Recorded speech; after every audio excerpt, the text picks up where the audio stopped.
Amen, amen.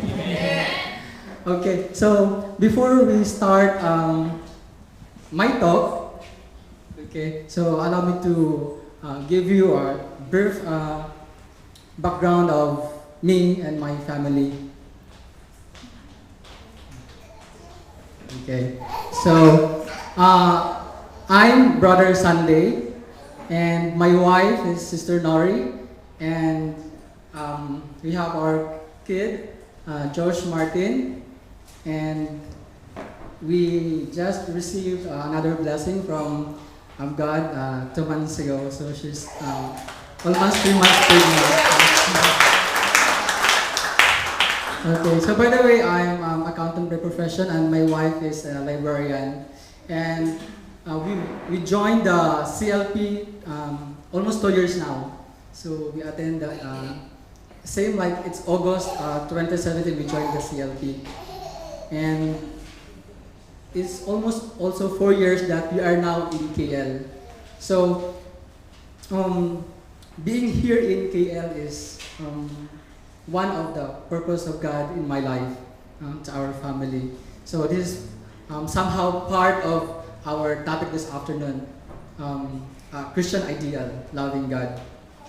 Okay, so when we talk about ideal, what comes to your mind?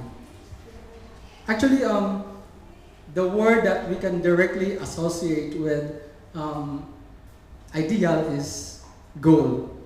Okay? So our ideal, our goal are very much important to move us on in life. Okay? It can direct, it can influence our behavior, our plans for in life. So brothers and sisters, what are your goals and ideals? Well, most of us might think about amassing a lot of money to become rich. So I think most of us are here because we want to have more money we can save. So some might think about highest education, highest attainment of education, like they're taking their masters, their doctorate, yeah. And some might be fame. They want to be a greatest athlete, the greatest singers, dancers. So whatever these are, brothers and sisters, these are ultimately influence our lives. And just allow me to share my ideas also. Now, I can still remember when I'm during my elementary days, my ideal was to become a priest. Why? Ask me why. No, because I grew up with a family of having a parents who are religious. No, my father is actually a lay minister, so he's presiding mass in our chapel every Sunday. Because our parish priest have like only once a month to preside the mass in our barangay, in our province. Okay, so I idolize him, and having also encountered different priests who will visit our houses, so I can see that, wow, I mean, maybe because they have this kind of clothing, yeah, so I was influenced to be a priest. But when I was in my second years, that ideal was changed. Maybe because I was already grown up and understand how the life am I living. Actually, it's very hard, it's very challenging. Not because, I'm sorry, I'm so emotional. I grew up from a big family.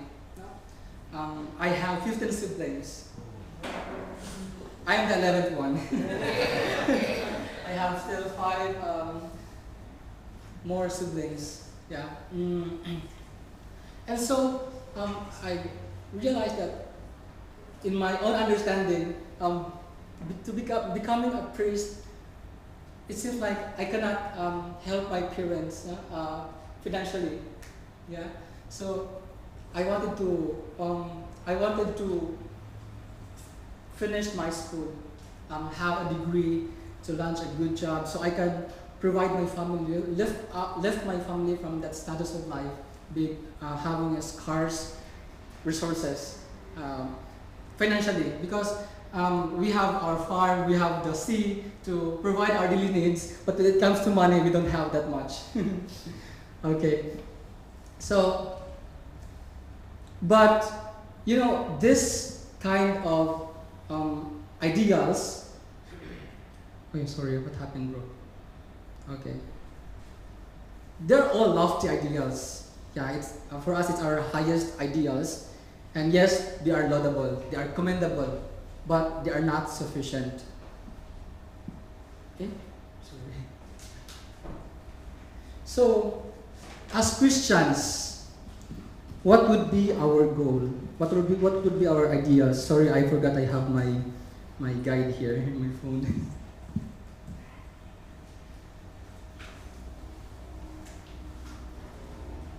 So,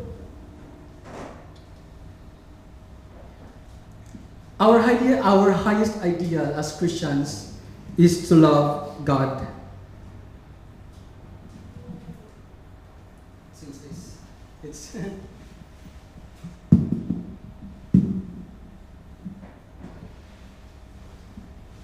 so, how we can love God?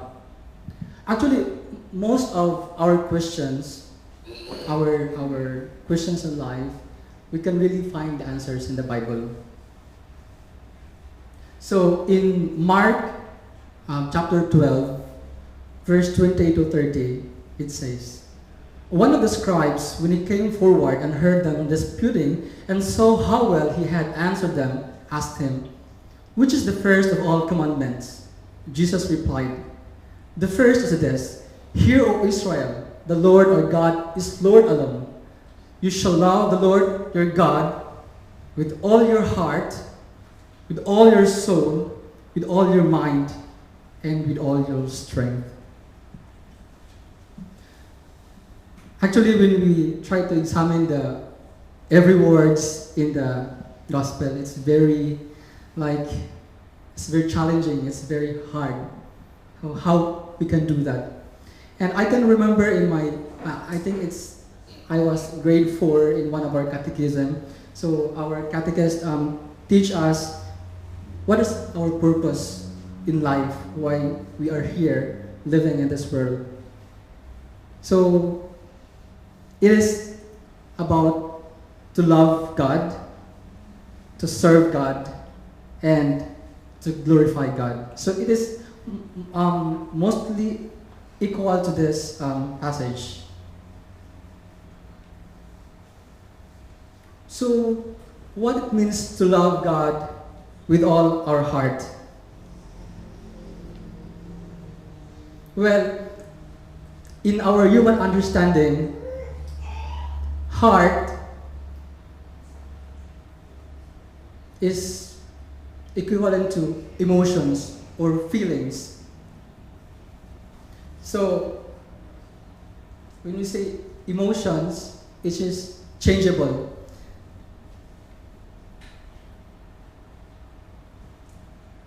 But according to the Bible, in the biblical understanding of heart, it is equivalent to intelligence and decision.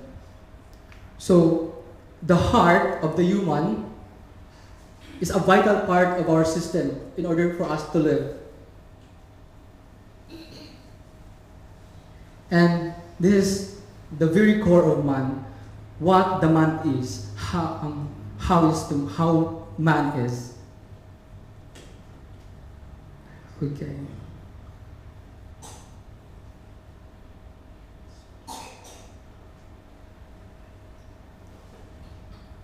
So, in Proverbs 27, verse 19, it says, as one face differs from another, so does one human heart from another. It means each of us has different will, has different how do you call that?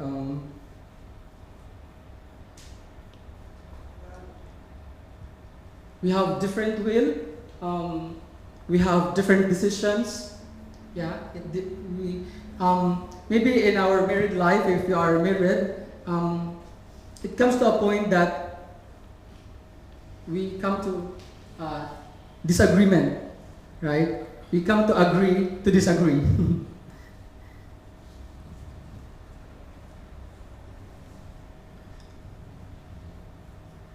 So, if we can relate it to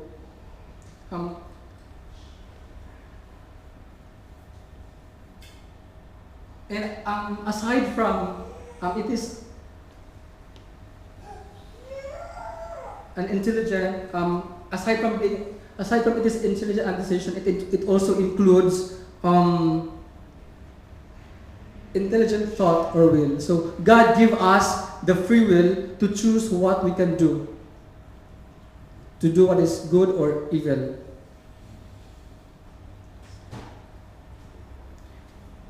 Okay, so, but when we talk about loving God, it is something that is continuing, that is permanent, that will always be there. And so we cannot depend on something that is unchanging as the human understanding of heart. But it has to be based on commitment, a decision to love. Actually, in one of the encyclicals of Pope Benedict XVI, entitled Deus Caritas Est, he emphasized this. Love is not merely a sentiment. Sentiments come and go. Sentiment can be marvelous, first part, but it is not the fullness of love. It is characteristic of mature love that it calls into play all man's potentialities. It engages the whole man, but this process is always open-ended. Love is never finished and complete. Throughout life, it changes and matures, and thus remains faithful to itself. Well, brothers and sisters, for the married, maybe it will come to a point like one day we will wake up and see our partners and we feel like the love that we have before, that so much love, is like fading. Okay? But my answer to you is, instead of allowing yourself to feel like you're no longer loving your wife, your husband, just continue to love. Love more. Okay? Because that is life. It says it's never finished. It's never complete. So it's our love matures as we go our journey in this life. Okay, so what does loving God with all our heart means? It means to be totally committed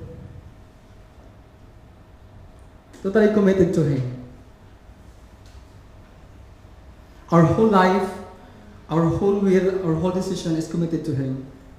And an analogy to that is our marriage, right? So when we come to a decision that, okay, we will get married, so it's really a decision to commit ourselves, our whole life.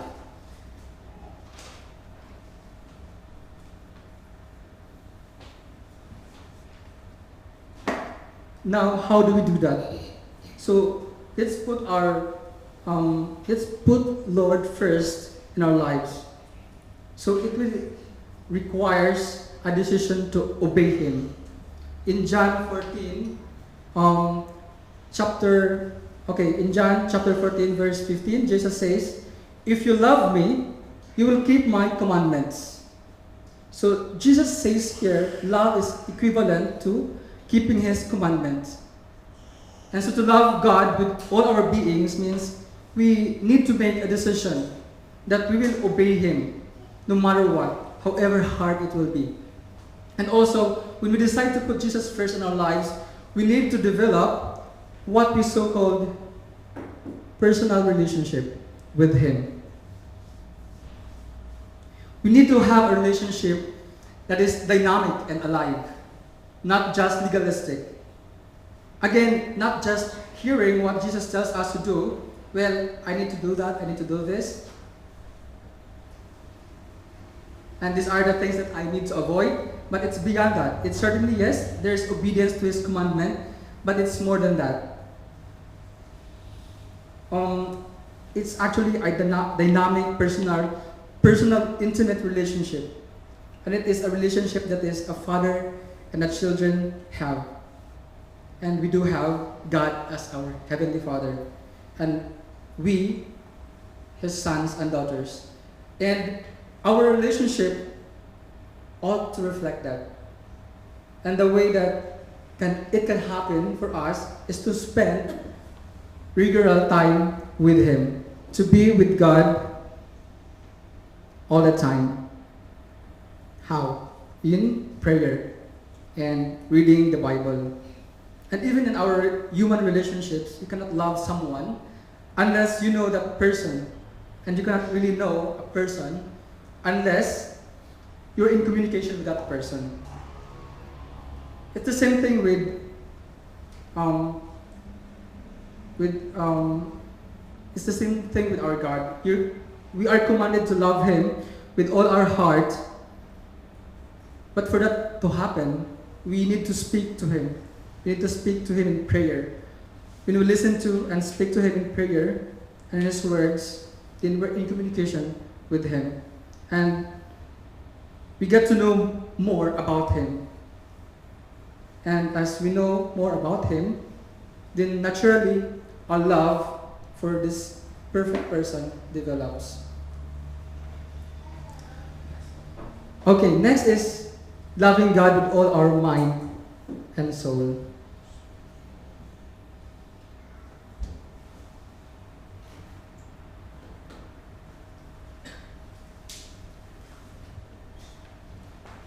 What does it mean to love God with all our mind? We know that when God created us, He enabled us to think, and we are given our mind basically in order to figure out how to love and serve the Lord. You know, when we say that God is our priority, when we say that He is our number one, when we say that what is important to Him is also important to us, then we need to use our mind in order to figure out how to better love and serve Him. Now, a good mind is not necessarily an intelligent mind. Most people go to high level of education, taking masters, taking doctorate, and so on and so forth. And again, there's nothing wrong with that, but certainly when we talk about God, good Christian mind, that does not mean intelligent mind. You can be still low in your IQ and still be able to use your mind for the purpose of God. So the question is not so much how we best develop our mind. The important is how well we can use that for the greater glory of God. So what does to love God with all our mind means? It means serving Him with the use of our mental facilities. And that can have incredible consequences for society. If we see the world today, you know, the advancement of technology, it's very, very, I mean, it's already at its very highest development, and that is the product of an active mind. So one concrete example how to love God with all our mind and soul is to keep our mind clean and holy. You know, if our mind is polluted, then we cannot serve God with such kind of mind. And how do we keep our mind holy? First of all, we need to keep our mind free of all evil thoughts. And we are told in the scriptures that don't just avoid doing bad things, also avoid thinking bad things. You know, our eyes is the soul of, I mean, our eyes is the window of our soul. So it's really very taking its vital role in how we perceive what we see. So what we should know that we should filter what we see, what we hear, to keep our mind clean and holy. So in the Gospel of Matthew, chapter 5, verse 28, where Jesus says here, I say to you, well, after committing adultery in that passage, he says, I say to you, everyone who looks at a woman with lust has already committed adultery with her in his heart. So even we are not doing really the actual act of doing bad things, but if in our mind we say like, I want to kill this person when we are having that bad feeling. So even in our mind, we can commit the sin. And so we need to be charitable in our thoughts. We need to keep away from suspicion that will lead to a strange relationship. Many times, our relationship would, in the world, go wrong simply because of suspicion. People think that he said this, he did that, without even verifying it, and then eventually we will suddenly feeling bad about it, and it will create bad relationship with each other. So we need to keep our mind clean and holy. And second,